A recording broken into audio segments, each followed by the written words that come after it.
وسهلا فيكم مشاهدينا الكرام بفيديو جديد عبر النبطية.org.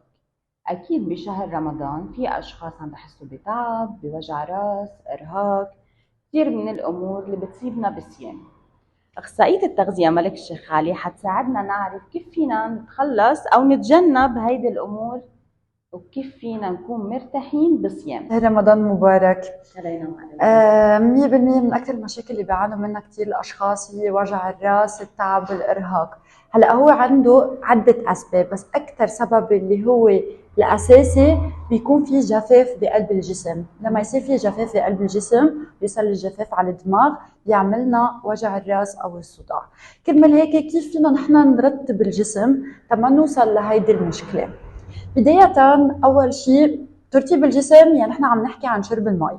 مثل ما نحن بنقول دايما لازم الواحد ياخد من 8 ل 10 كبايات خلال النهار، نفس الشيء بشهر رمضان بده ياخد 8 ل 10 كبايات، بس اهم شيء ما ياخدهم دفعة واحدة. يعني نحن مش جمل نخزن، اوكي؟ بدنا ناخدهم من الافطار للسحور، 8 كبايات قد ما فينا نوزعهم بهيدا الوقت.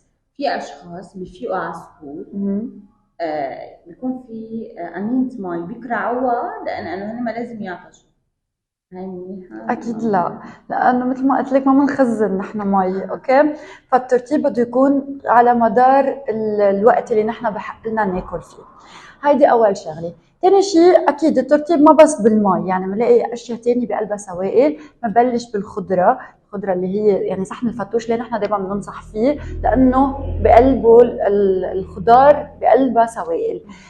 ثالث شيء عندنا مثلا الشوربه، كمان الشوربه من الاشياء اللي نحن بننصح فيها خاصه اول الافطار، منه بتجهز الجهاز الهضمي ليقدر يتحمل الوجبه الرئيسيه، ومنه كمان بتساعد على انه يترتب لنا جسمنا الشوربه. هلا اكيد دائما نحن بننصح بالشوربه اللي هي تكون شوربه صحيه قد ما فينا نبعد عن الشوربه اللي هي المصنعه، لانه بقلبها المواد اللي كثير مؤذيه، وحتى بقلبها مواد ممكن تعمل سرطان، بقلبها نسبه ملح عاليه جدا، والملح هو اللي رح يعطشنا.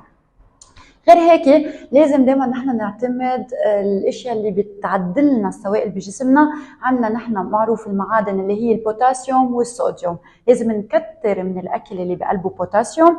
يعني نحن عم نحكي عن الموز، عن التمر، حتى عن البروكولي، عن الافوكا، البندوره اللي هي دائما بيفكروا انه بقلبها ملح، بس هي اكيد هذا الشيء غلط، بالعكس بترطب لنا جسمنا. البندوره، الخيار وغيره.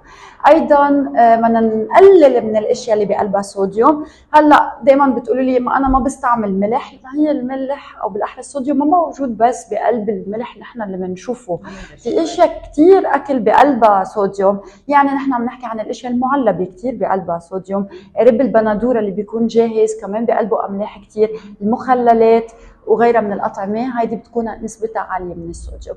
فكرمال هيك لازم ننتبه لهيدي الشغلة ونحافظ على ترطيب الجسم، هيك بنخفف نحن مشاكل أوجاع الراس أو الصداع اللي بيعاني منها أكثرية الصائمين. وهيك نحن بنقدر نرتب جسمنا ونحافظ على طاقتنا خلال نهار الصيام. انطرونا الجمعة الجاية بحلقة جديدة ومعلومات جديدة. باي باي.